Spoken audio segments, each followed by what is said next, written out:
As you think about where you did start, is there other advice that comes to mind that you give to other people that want to build products that you can take away from the early days of Facebook? Yeah, I always think that you should start with the problem that you're trying to solve in the world and not start with deciding that you want to build a company, right? I mean, the best companies that get built are things that are trying to drive some kind of social change, even if it's just local in one place, more than starting out because you want to make a bunch of money or have a lot of people working for you or build some company in some way. So, I always think that this is kind of a perverse thing about Silicon Valley in a way, which is that, people decide often that they want to start a company before they even decide what they want to do. And that just feels really backwards to me. And, for anyone who's had the experience of actually building a company, you know that you go through some really hard things along the way. And I think part of what gets you through that is believing in what you're doing and knowing that what you're doing is really delivering a lot of value for people. And that's, I think, how the best companies end up getting made. I think the key is building a company which is focused on learning as quickly as possible, right? Companies are learning organisms. And you can make decisions that either make it so that you learn faster or you learn slower.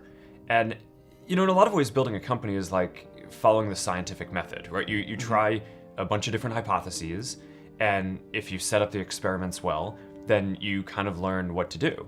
And I think that's an important philosophy. So there are all these different decisions that we make inside the company, everything down to really empowering individual engineers. We invest in this huge testing framework, right? At any given point in time, there's not just one version of Facebook running in the world, right? There's probably tens of thousands of versions running because engineers here have the power to try out an idea and ship it to maybe 10,000 people or 100,000 people, and then they get a readout on how that version of what they did, whether it was a change to show better content in newsfeed or UI change or some new feature, they get a readout on how that version performed compared to the baseline version of Facebook that we have on everything that we care about. So making it so we could grow faster was, I think, the most important product feature that we ended up building for Facebook. And the traditional approach to growing and marketing is you have a communications group or you have a marketing team and you buy ads. And I think that there's sometimes there's a place for that, especially when you're trying to communicate something and get a message out. But if you're actually trying to grow a product, I think often the best levers for doing that are within the product themselves and getting people in your community who enjoy what you're doing to evangelize that to their friends and getting that to happen efficiently as possible. So there's no magic in the growth group that we built that other people can't replicate. It's just being very rigorous with data, investing in data infrastructure so that way you can process all these different experiments and learn what people are trying to tell you, and then go invest engineering and actually trying to grow the community, because I think that's the most important feature for a lot of networks. I think it's overall, I think it's been very big.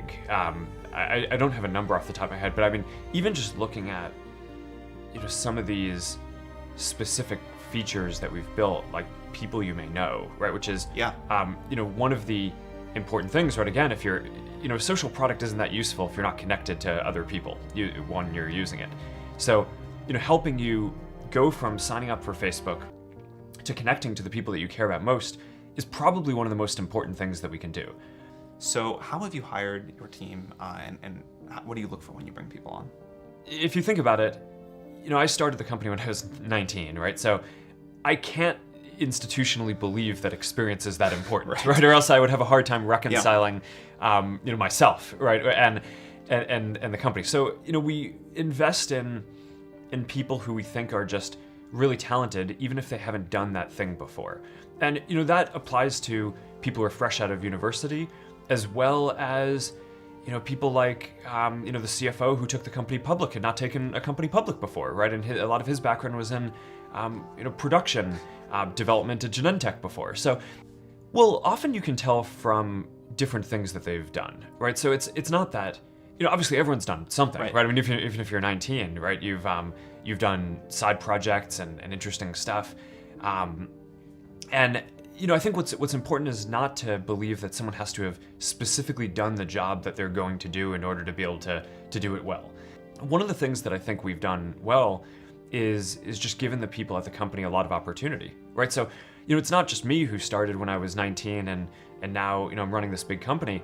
There were a number of people who joined who were, people I did problem sets with at Harvard, or they dropped out of Stanford, or, different programs who have grown with the company over this long period of time. And, one of the things that I'm the most proud of is we have about 12 different product groups at the company.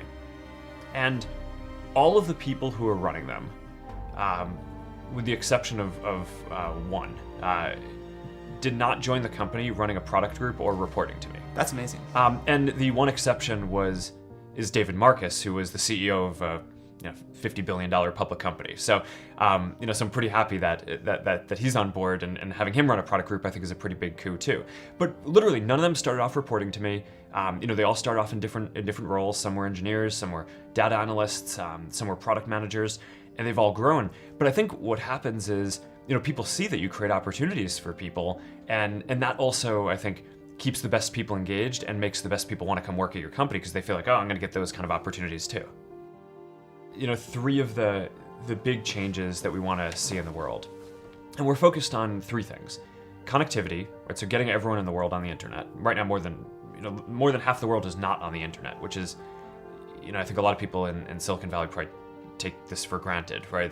The internet, because it just is not uniformly available. And if we want to solve a lot of the big challenges of the world today, they're not problems that any one group of people or even one country can solve, right? They really involve coming together and giving everyone an opportunity to participate in solving them.